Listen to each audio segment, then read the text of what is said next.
Okay, welcome in the audience, and a pleasure to welcome to the program Lucy Law Webster, and she's billed as an economist and a world federalist, and I've known Lucy for quite a long time.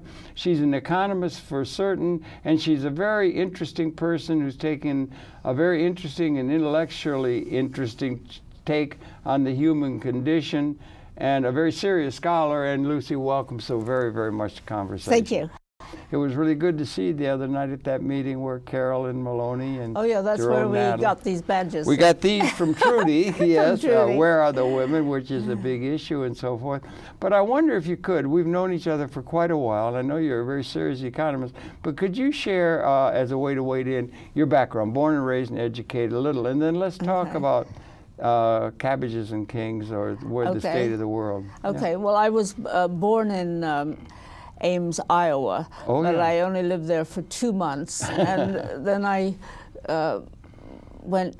my father went to Harvard for his PhD in physics, and so I learned to speak in Boston, Cambridge. I see, right. And then in after he got his PhD, he got a job with Radio Corporation of America, RCA, initially, and they had their laboratory in the New York area. Was that David Sarnoff? Or yes. Yeah, it was David yes, Sarnoff. yes. Huge, yeah. Yes, David Sarnoff was the key person there at the top. And my father was a physicist who did a lot of research and things like guided missiles during the war, and radar and sonar, and then he had already started working on television before the war, but they had to drop that to work on things for military purposes. And your mother? Well, my mother was a very serious full-time housewife. All right, yeah. And very keen on my brother and me doing well in school, and my father doing well, and so forth. Yeah. So the context, the family context, was an educated and respect for education and learning. Very much context so. and much. encouragement in that way. Yes, yes. I think the family setting is really important. Yes, yes. Particularly in the early years, I think. And then when I was from about well, most of my childhood, in New Jersey, first in Chatham, New Jersey, and then in Princeton, New Jersey, I was exposed to going to church with neighbors. I was able to go to Sunday school and that sort of thing. And particularly the church I went to in Princeton, where the minister believed that Christianity was a social justice program. Oh, wow. Or should be, you know. Should be. Or should be. Or at least should be. Yeah, right. And to some extent is. I think all the wisdom schools really have that as a major thing that we should be concerned with, as they put it, the least among us, rather than just cottoning up to the rich and powerful, which most people tend to do. And so that definitely influenced my outlook. Yeah. And also I was, even before I could sort of talk, I was always rescuing bugs and animals. Yeah, right. So I was kittens in the tree. Very much had a lot of empathy for all sorts of Empathy creatures. is a major good, isn't it? Well, among the better angels of our nature, I guess one of the strongest is truly empathy. That's a really But then strong. when I was about 8 or 9, I decided that I should limit myself to human beings. It was too much to try and I think, children at 8 or Mainly. 5. My favorite human beings, I think, in a certain sense, are 5-year-olds. They're so honest.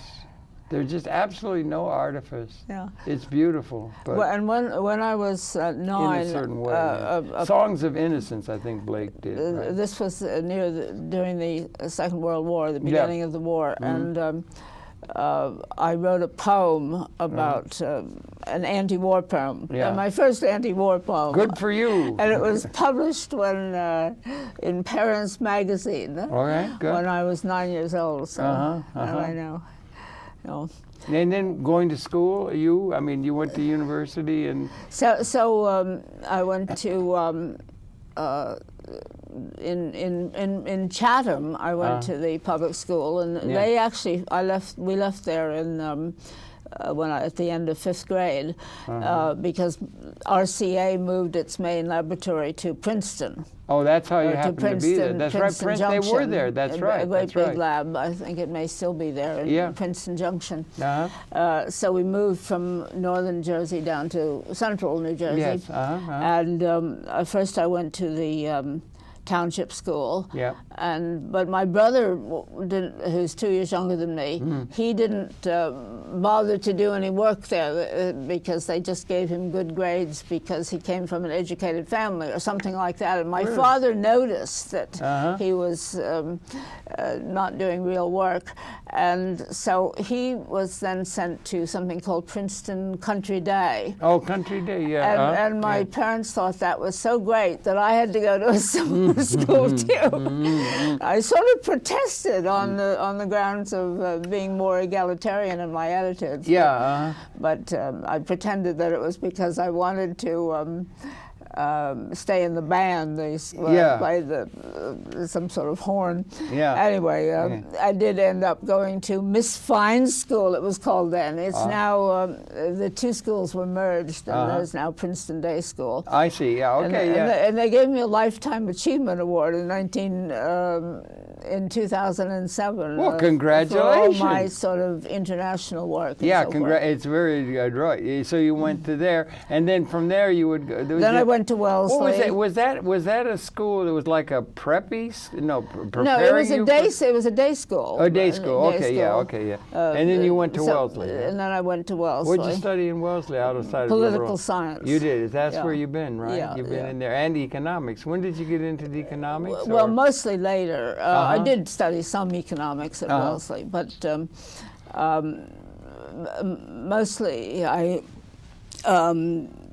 studied economics quite recently. I have a master's degree in global political economy and finance from the New School from, I think it's 2008 or 2007, one or the other. Relatively recent, yeah. So that's very recent, and that was because after I had worked at the UN, and I was. Oh, we didn't get to that yet. No, we'll go back. Yeah, right. I understand. Yeah. And was sort of in charge of NGO relations in the disarmament and political affairs department. That's a major responsibility. And one of my clients, as it were, was Bob Schwartz from the organization which is now called Economists for Peace and Security. Okay. At that time it was called Economists Allied Against the Arms Race. Okay, wonderful. But anyhow, this organization is, very has a lot of Nobel laureates on its trustees and on its board and so forth. And so the thing is that working at the UN and working with these different NGOs, including that organization, and Bob Schwartz was very much involved in working with the UN.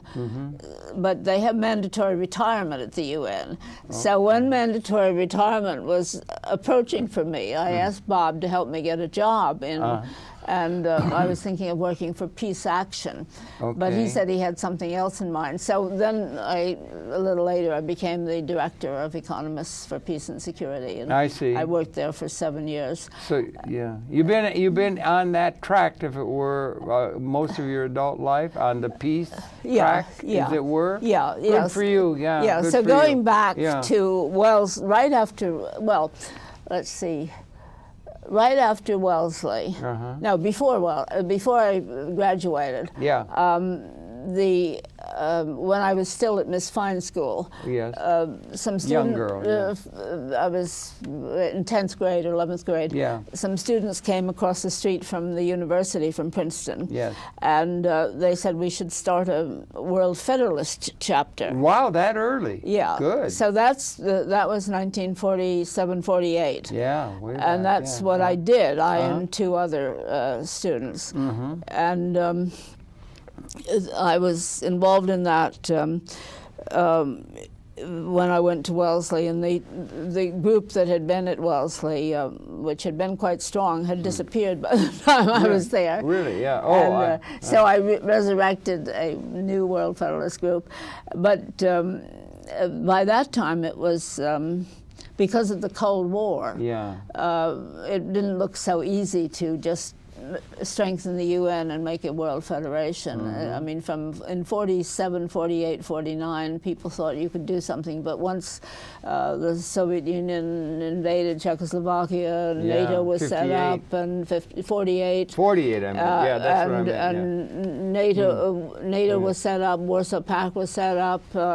You know, the idea of transforming the UN into a world federation was not as easy or as practical. Well, you were coming. We didn't have the Universal Declaration of Human Rights. We didn't have a lot of Eleanor Roosevelt's input. There was a lot of things developing in that period while you were maturing. These were all happening. Yeah, it really was. These were happening, but at the same time, the Cold War made the tone of what you could do different from what it had been. Did you study geopolitics much at all, or not? Yeah, or you did? Yeah. So George Kennan was a looming figure. Yeah, that gave definition to the world. He was very important, I think. Yeah, I the think X article. In fact, I think that was 48. His ideas about containment are the way we should think about Iran now. Okay, that's interesting to me. Yeah. Yeah, that we shouldn't think about. I mean, the idea of invading Iran or allowing Israel to—it's just absurd. Or to bomb. And to bomb. I mean, you know, Israel was able to bomb some facilities. They did in Syria. In Syria, but there it was. With impunity. They knew exactly where the thing was. Now in Iran, they've gone to great efforts to hide. Yeah, I don't even know why they were able to get away with that. Why wasn't Syria able to develop a nuclear energy center or something like that? Yeah. And the strength of the world that are the leaders and so forth, think that it's all right for them to have all kinds of weapon systems and technological development that is very powerful and give them a leading role and so forth, but others can, and they got this dual use idea. Yeah. That even if you have a potential, it might become a potential, it might become a threat, they can do a preemptive attack, and they bomb an atomic generating plant that was going to generate electricity in Syria and got away with it. Yeah. Now they'd like to do the same with Iran. But I think the things in Iran are hidden better, and they wouldn't be able to do it very efficiently, Iran and there would be retaliation. Yeah, well, so they might want to protect themselves, for crying out loud. They're surrounded by negative forces. I mean, the whole business of the Nuclear Non-Proliferation Treaty is very unfair because it's by definition asymmetrical. The first five major powers, who are also the permanent members of the Security Council, got in there first. This was devised by the United States, the UK, and Russia to have the Soviet Union to stop other countries from getting nuclear weapons and to keep them themselves. And although Article 6 of the NPT says that all countries will work for the total abolition of nuclear weapons in good faith and in a timely manner, that has been not really observed very much. What about all the period when you were at Miss Field's school, was it? Miss Fines. Miss Fines. Anyway, there, in that period, that was a very period, because that was the Second War. We're coming out of the Second War. So I was a World Federalist at Miss Fines school. Early, and that's, you're 11 years old. No, I was, I was about 16 or 17, something like that. Well, still, you're a young 18. lady, but you were interested in... And Albert Einstein. Let's see, you got Mr. Isaac's book, I see. He was... We'll try to hold it up. I'm not sure they're able to, but we'll hold it up. This is the Isaacson book that's out now on Einstein. And it tells about his various commitments to the world government and the idea of world federation. And he was just simply one of the members of the United World Federalists at that time, 48, 49. Einstein. And we used to have meetings in his house in Mercer Street of the World Federalists in Princeton. You among those that would meet in his house with him? Yes. Okay, talk about that. That's a major thing. I guess we're not able to do that. This is the dust cover for the book Einstein's a big bestseller now by Walter Isaacson. They're talking about his life. And, he was a major good figure, that Einstein. Yes. And you met the man then, and you were familiar with Yeah, yeah. And he was a member of the Federalist group that you were a member of? Right. Well, talk some about that. That was when you're 18, 19, 20 years old or something? So he was just another member of the chapter. The group, yeah. And he would host meetings at his home in Mercer Street. Oh, really? And we would, there'd be about 20, 25 people there at a time. And we'd talk about the program of the World Federalists. Yeah. Now, World Federalist, was that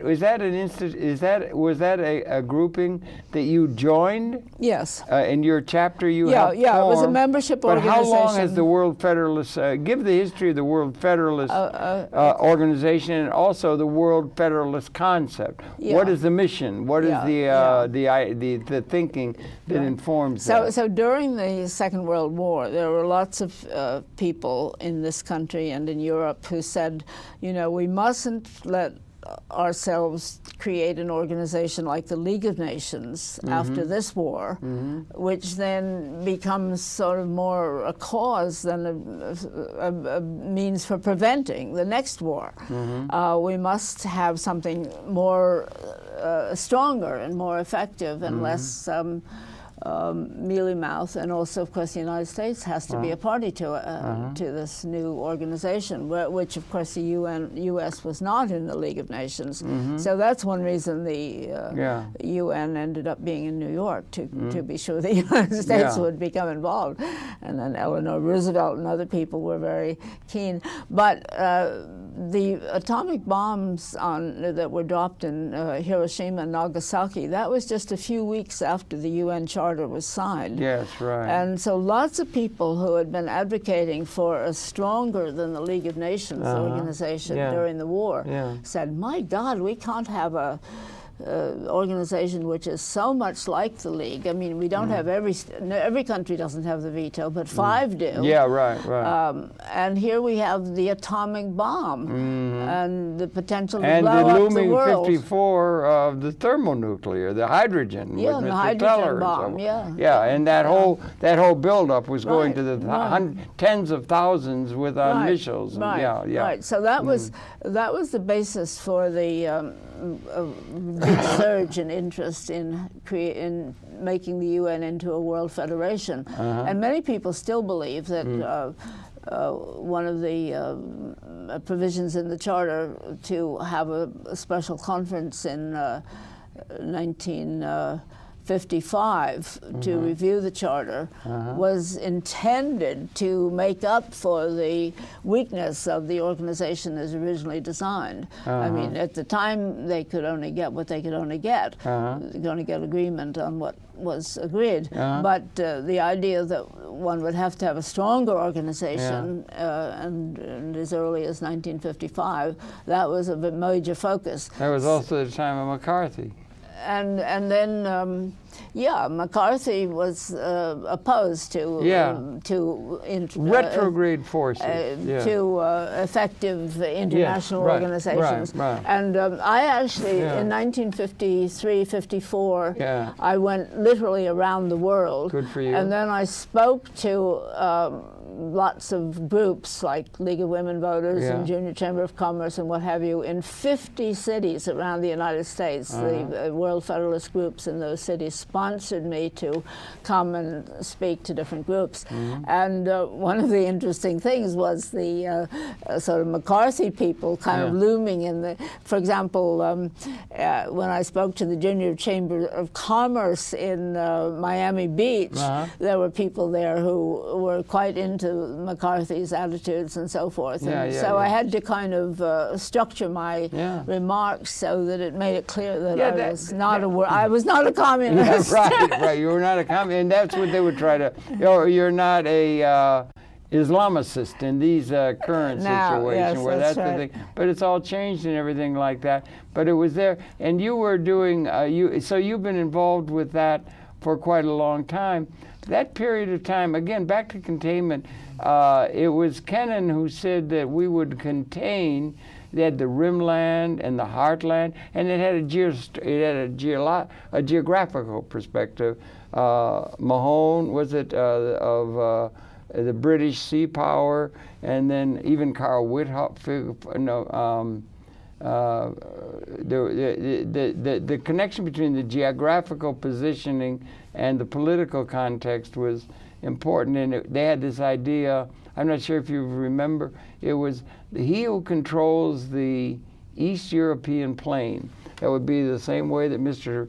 Napoleon and others went. Right. He who controls the East Eurasian, the East European plain controls the heartland. Yes. And the heartland was that center of the Eurasian landmass. Right. It was in a certain sense invulnerable to sea power. Britain was sea. Right. We were sea power. Right. Invulnerable to sea power, internal logistics. He who controls the heartland controls the world island, which would be the world island that includes all of Eurasia and Africa, and he who controls the world island controls the world. So they've had that from Alexander's time or something, and we're still there in Afghanistan, and that's the heartland, and that the rimland, that there would, Mr. N in 1948, the X article said, we will contain this because it was linked to it was linked also geographically and in geopolitical terms that went back through history and so forth, but also to an ideology which was communism, socialist communism.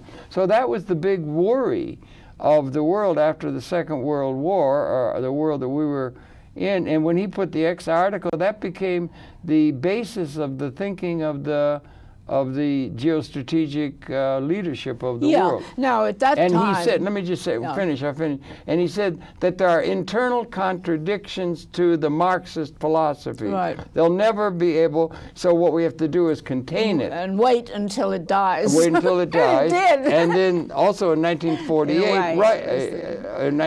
you had Korea. Yeah. There was that incursion. It became a UN thing. Right. And then there was the fall of China in 48. Who lost China? So it was like a big red amoeba coming out from the Eurasian landmass. Right. And that was the context of thinking in the latter half of the 20th century. Right. And now that's been changed with the implosion, has it not? With the implosion of the Soviet Union. Yes. Right? Yes. Does that bring us up to date, sort of, in terms of I mean, thinking? in terms of that particular confrontation. Yeah. Now, as a world federalist, I always thought that was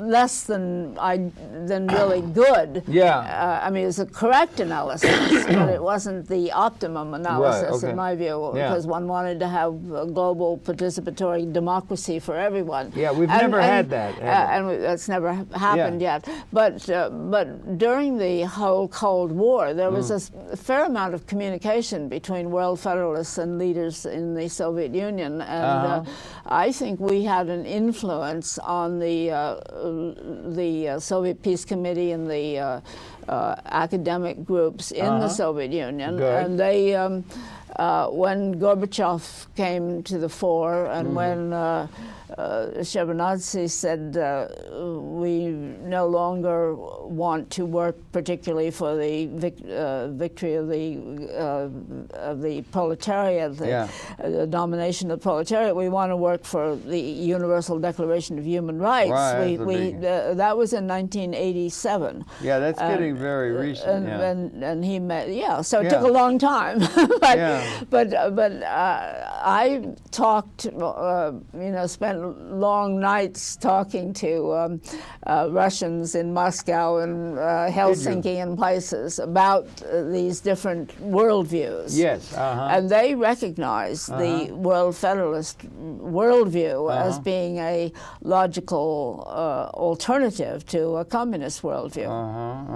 You weren't able to speak in Russian. No. I see. Yeah, that was. No, really for example, there was one chap who was probably in the KGB or something, but he was in these intellectual groups who had been working in Canada for a long time, allegedly as a journalist. He was, probably really a spy of some sort. Yeah, there were a lot of spies around, weren't there? But he was very articulate in English and very interested in all sorts of things. Or there was another person I spoke to in French in Moscow who happened to have been posted to I don't know, French-speaking countries mostly, so he was really good at French. And all of this, you were thinking, you're also billed on the graphic as an economist, right?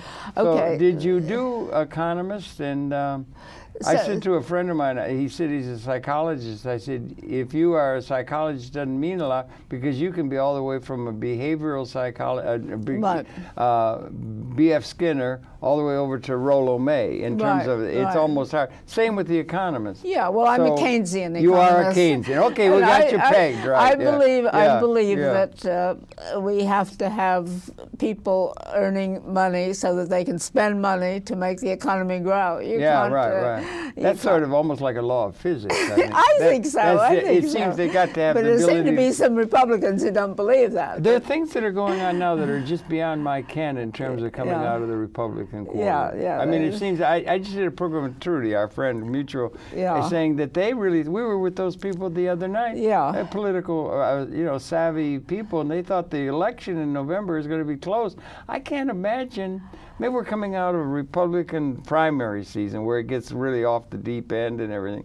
But it just seems to me absurd. Yeah, they'll probably. And how can Obama not win? Yeah, well, that's what I feel. Yeah, but that's what I feel. I'm scared nonetheless. But they were saying it's going to be close. Yeah. And what in the world is going on, Lucy? Yeah, I mean, with all this nonsense about prohibiting contraception. We're reading a thing. They just gave away 90% of the female vote. I think, at least 30%. Well, maybe, I mean, it's a very, it's always gender toward the Democrats and everything. Yeah. And then there are other things that they're doing, and they're going, maybe it's the primary. I'm trying to remember back through time. No, this is the primary season is a silly season. Primary season that I've ever known of. It really is quite But you are a Keynesian. It was Keynesian, was it not? It might be worthwhile because go back to the Second World War. That was the defining thing. We won, and we emerged very triumphant, it seems to me. The Soviets had won. Yeah. So that was a thing there. I don't know. They took a loss. 20 million lives were lost by the Soviets. They took the brunt of that. 20 million. That's a lot of people lost in the Second War.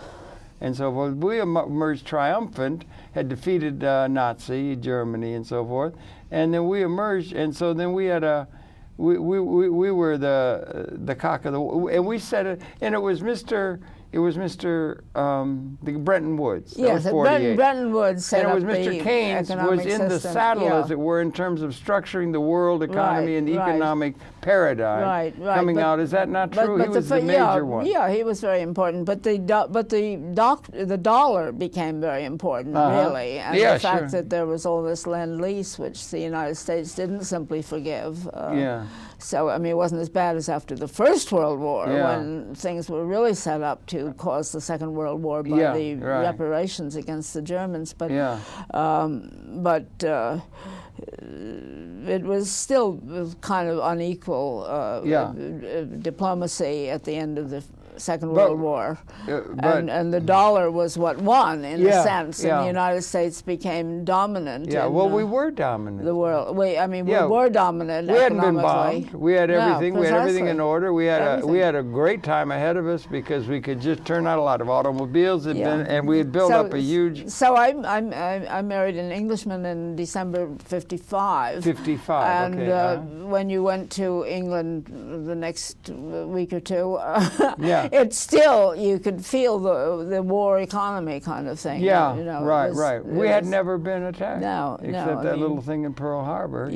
But it had, and then he set it up in all the institutions, the Bretton Woods. I mean, the idea of the International Monetary Fund, World Bank. The UN was being formed then. It was in that period of time. And so that's a form. Are the institutions that emerged out of that period?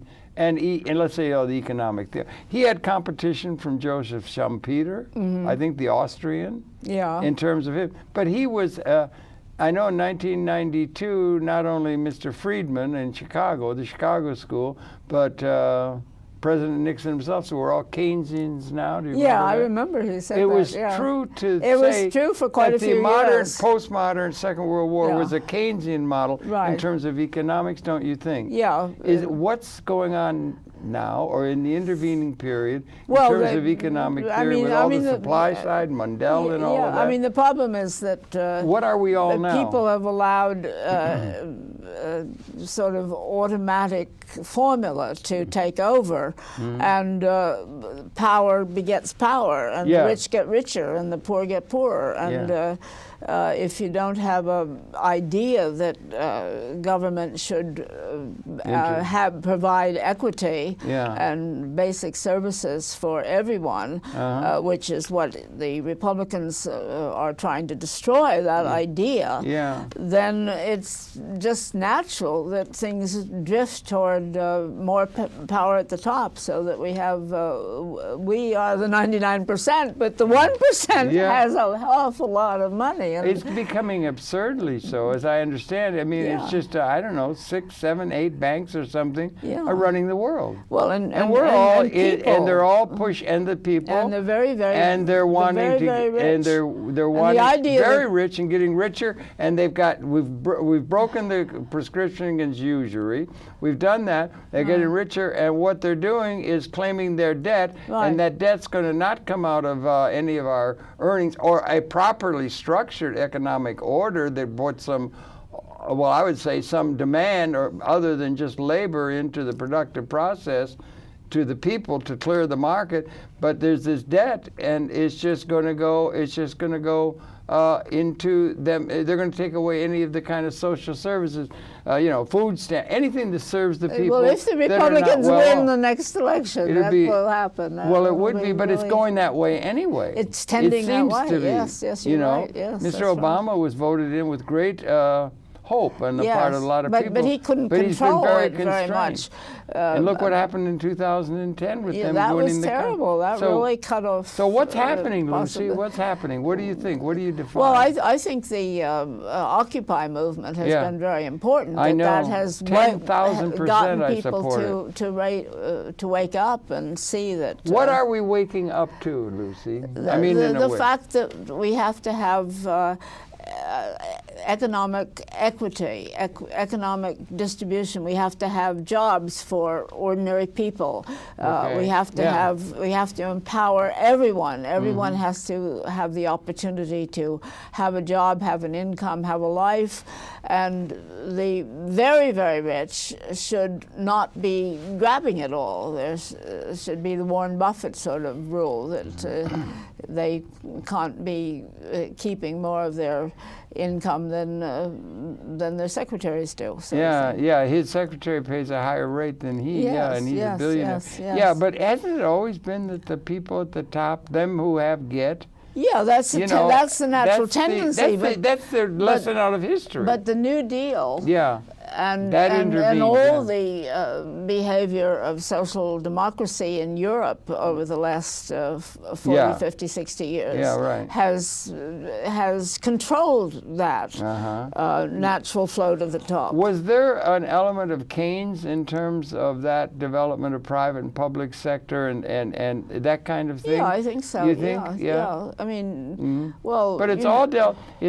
in a certain print. Let me just propose something, trying to understand what the hell's going on. It could be seen like a cycle, a 60-year cycle or something. Ravi Batra wrote on the depression and the concentration of wealth. There's a movement in India, Prout. Oh, yes, I know. Persakar. Yeah. Yeah, that's very good. That's hundreds of millions, maybe, or tens of millions that are, and that has to do. But the thing is that the input to production, let's say let's go back, if I may, back to the beginning of the Republic, 1776, Adam Smith, the steam engine, Industrial Revolution, the input mix to actual production between labor and capital, or, was probably, at least Lewis Kelsey you're familiar with, 90% of that was labor in terms of the natural resource base. And it's gone now to where the real input through time, at least lately, he says that and others, it's all going over to things like combines and technology and the private sector. Right. And the capital instruments are responsible for production, and the capital instruments are all contained in the plutocratic hands of a very small group everywhere in the world. Yeah. And that's the way, but that's how things are being produced. And the labor theory of value, or distributing to the masses of the people, which includes 99%, it would seem, is only through having a job or a labor relationship to production that the left sang the praises of to get a better minimum wage or maybe a better living wage through the decades after the Second World War they did. But that's all coming undone because, as Keynes said in a letter to his grandchildren, we are going to be confronted with technologically induced massive unemployment, and that's the only way we have to distribute demand, or effective demand, buying power, into the hands of the masses, is for them to be wage slaves on the estate where all the assets are owned by a tiny plutocratic class, and we sit still for that. If you understand what I'm saying, is that a reading of what's actually going on? And how do we deal with it? That's an important aspect, and therefore one of the things that ordinary people can do is to be entrepreneurial and use. That's Schumpeter, no? Yeah, Schumpeter. Joseph Schumpeter. He was arguing with Keynes. Yeah. Well, I mean, Keynes is. When you say you're a Keynesian, you're opposed to lack of government control and lack of belief that the government can do anything. That's not exactly. It's not in alignment with opposing Schumpeter. Schumpeter said creative entrepreneurialism. And Schumpeter believed in creative destruction and entrepreneurial. Yeah. And there's room for being an entrepreneur. Even in the world now. I mean, my younger son, who's an entrepreneur, restaurateur, has just bought back he started with a restaurant that he bought for $65,000, and then he moved to a bigger restaurant in Cooperstown, and the original place that somebody paid him $200,000 to get from him, then went bankrupt, and he bought it back for $59,000. And he's now, he's personally putting in do-it-yourself lighting and all sorts of stuff to make it cozy again, because people who had it in between kind of messed. They put a lot of value in terms of insulation, things like that, but they made it uncozy. So Alexander, it's called the Alex and Ika. It was originally called the Alex and Ika restaurant, and then that moved to Cooperstown. Where is it? Cooperstown. Upstate. So Baseball Hall of Fame. So the original restaurant is in Cherry Valley. And Cherry Valley, that's where Allen Ginsberg lived. And Ray Bremser. And so now he has the old restaurant back, and he's going to make it into it's going to be Cantina de Salsa. And it's going to be a really fresh, nice Tex-Mex kind of food. Okay, you got to plug in for him, Lucy. That's good. He's entrepreneurial, and entrepreneurial is singing the work ethic. One of the things you're doing is they want the work ethic, and people say you're on your own. You can do it. Build, go out and do that kind of thing. So he's physically doing this. But that's an entrepreneurial thing. But for the mass, the thing is they've got to have what is called the entrepreneur, or they call them in the Republic, job creator. We're the job creator. We got all the money. It's all going to them. It's not but the technology is displacing the assembly lines.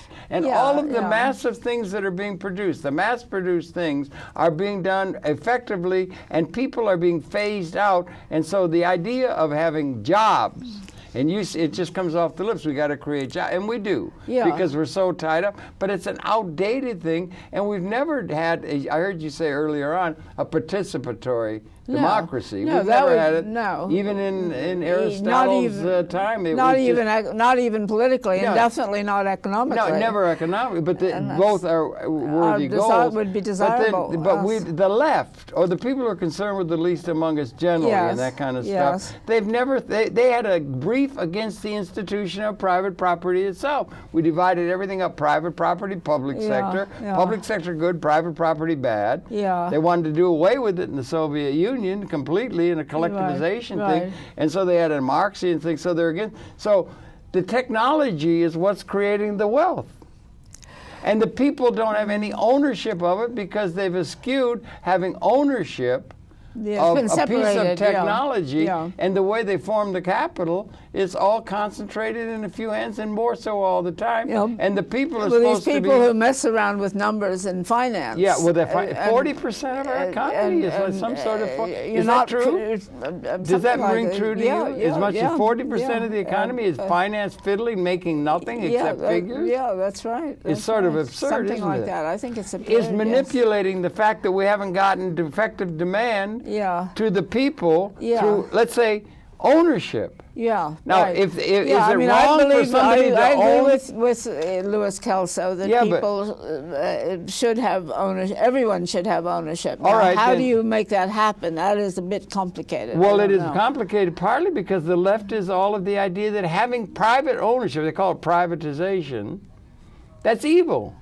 Everything good is going to come from the government. No, but I don't think it's that understand? simple. I think no, it's not, participatory sort of co-ops and such do not imply that the government is in control. That implies that the enterprise itself, the owners, the workers in the enterprise are also the owners, and they are in control. But nowhere really are they. Well, we haven't done that on a big enough scale. No, we haven't done it.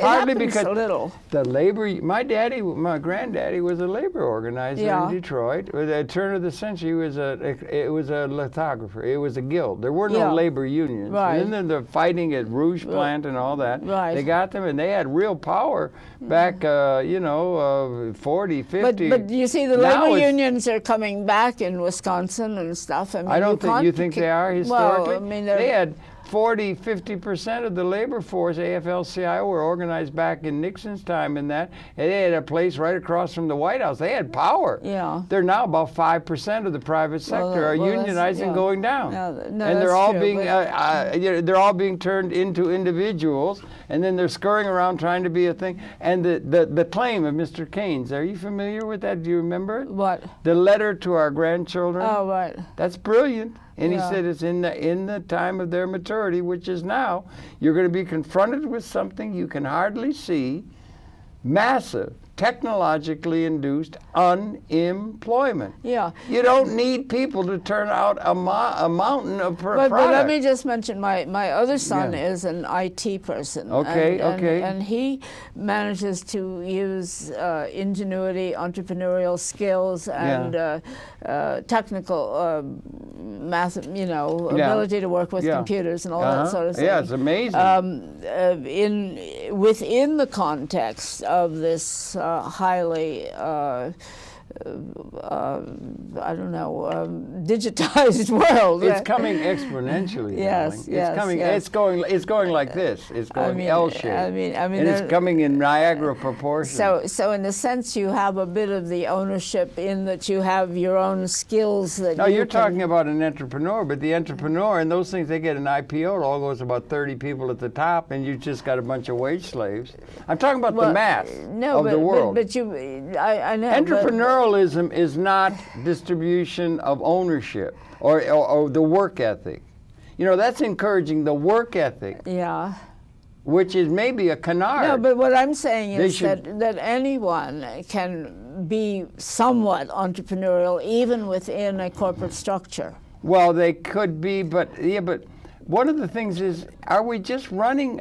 See, we got this thing, we have ethics, and we have the thought about don't be a sluggard. You can't be just a lazy bum. You got to get out and do something. Right. Norman Vincent Peale. If you think positive, you can. All of that, and that's worthy of an empire. People to work and everything. But it's a thing where they've just set it up to where if somebody has an inherited estate, do you ever think of it? Somebody's got an inherited estate, and I don't know, the Fundi coming out of Europe or Venice or something, and the Fundi, you got money, you get more money, and the rich, they don't have to do anything.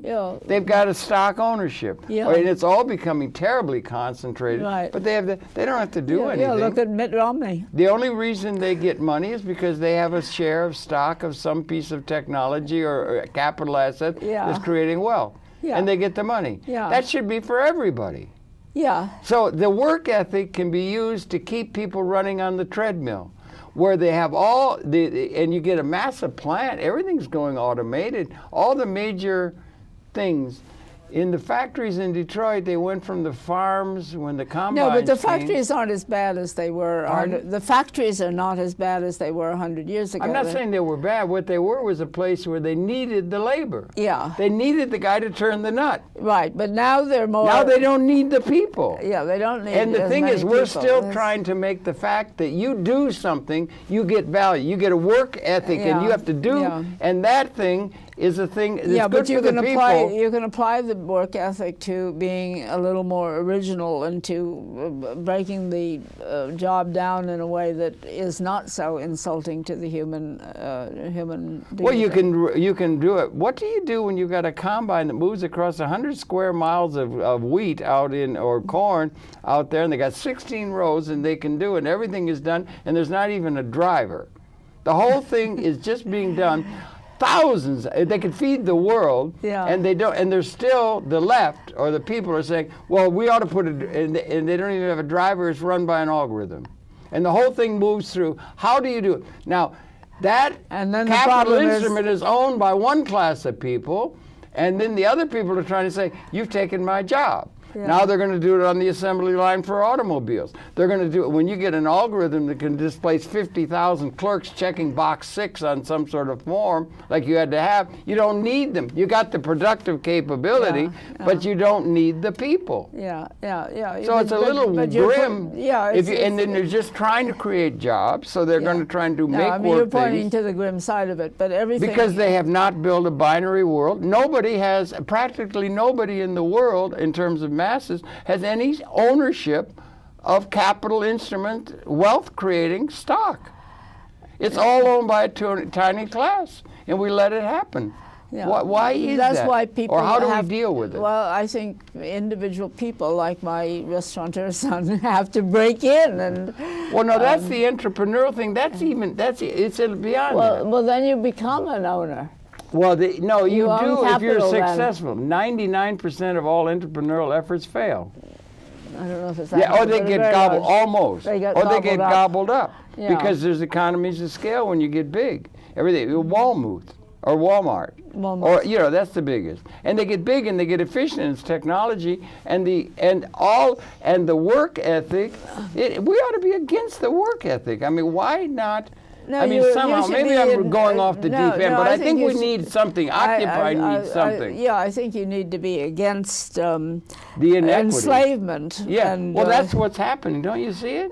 Of course I see it, but I'm not just looking at the facts. I'm looking at the needs. Yeah, what has to be done to change it? Yeah, right. I mean, that's why I'm a world federalist. Yeah, I don't just look at the fact that now, wars are going on. Okay, I'm glad to hear. We're going to march with our things and everything. And I'm 10,000 times supported. I always think I'm not meant to be just an analyst. I'm meant to be an activist. An action person, someone who makes things the way they tend toward the way they ought to be. Do you like the way things are trending? That's not a meaningful question. It's not. You don't think it is, the thing that's a question, the right question Yeah. is, what can you do to empower people to make jobs that are worthwhile for them and that give them ownership of, wait a minute.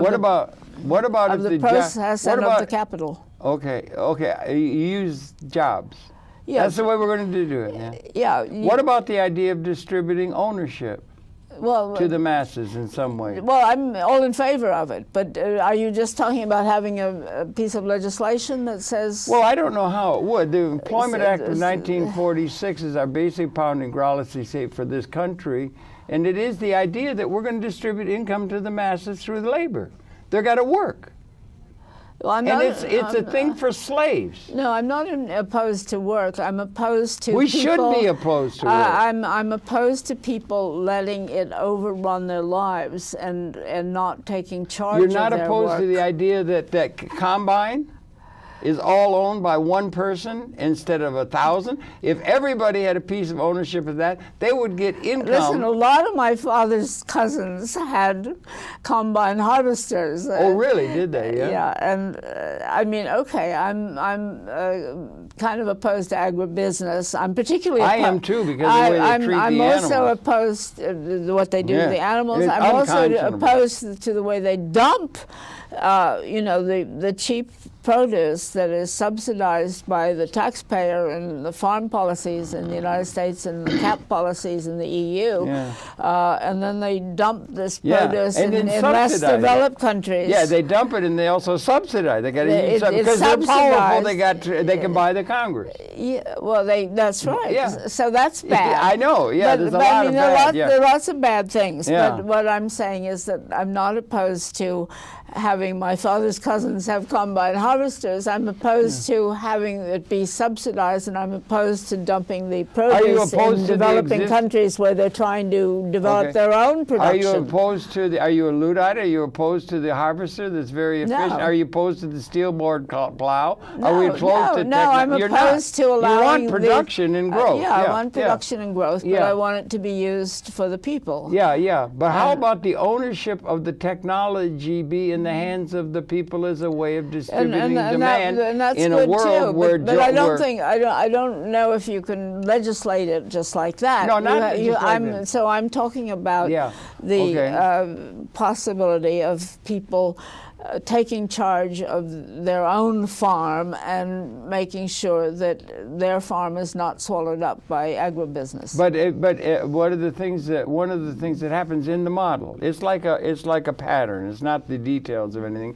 But one of the things is those small little farms will get in the way of the harvester or of the combine, and that is given over to mass product. And you see, and Walmart is not your corner store run by a sweet lady or something. The big economies of scale are in the big production. But the reason my son was methods. able to buy back this property for less than he bought it for originally, and for about 10% of what he sold it for in between, was that the kind of behavior of the people who owned it in between was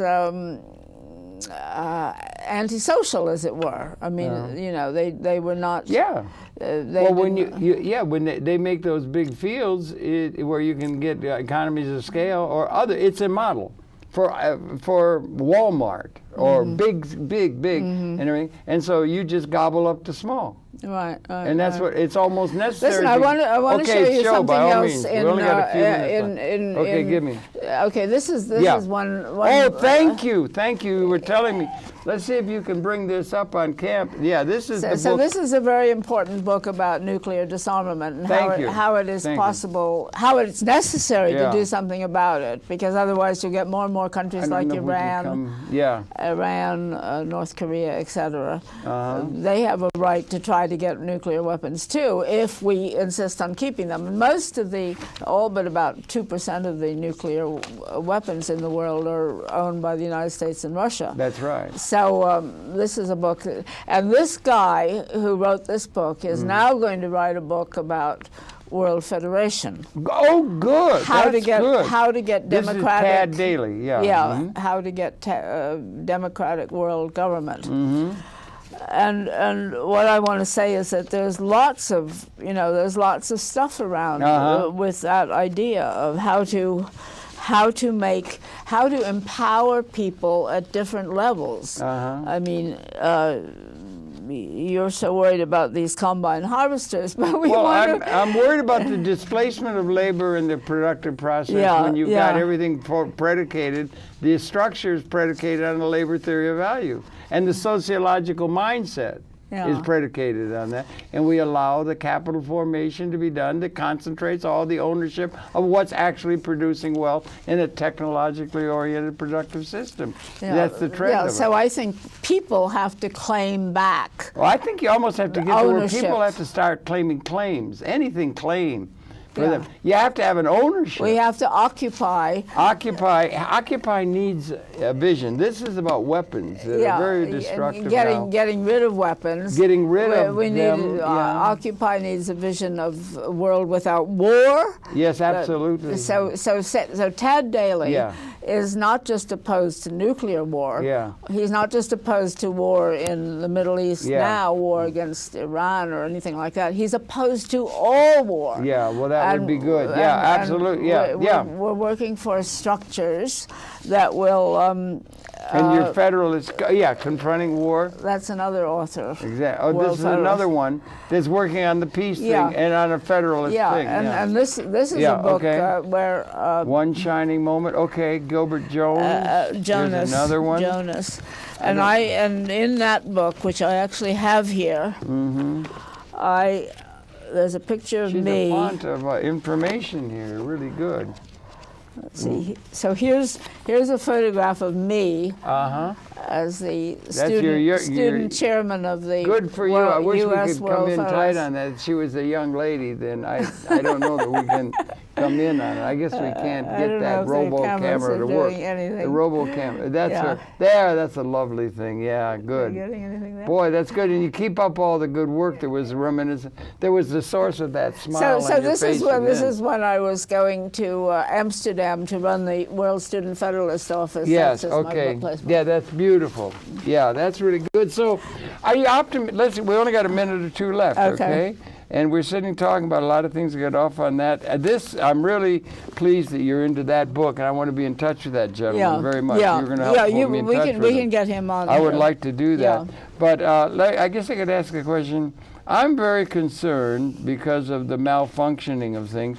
Are you optimistic or pessimistic for the human prospect? I like to think I'm realistic and active.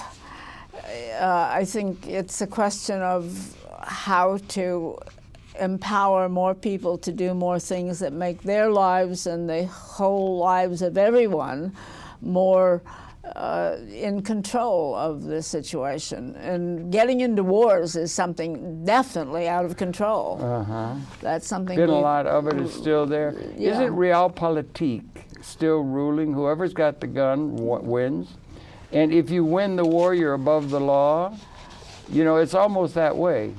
All you have to do is win. What did we win in Iraq? What did we win in? What are we winning in Afghanistan? Nothing. Well, we're losing. Well, let me make a premise to you. In the Second World War, we were winning a total air superiority. I mean, the Second World War is one of the few wars in history that really had a just cause. The First World War was just a waste of thousands of lives. Among dynastic states.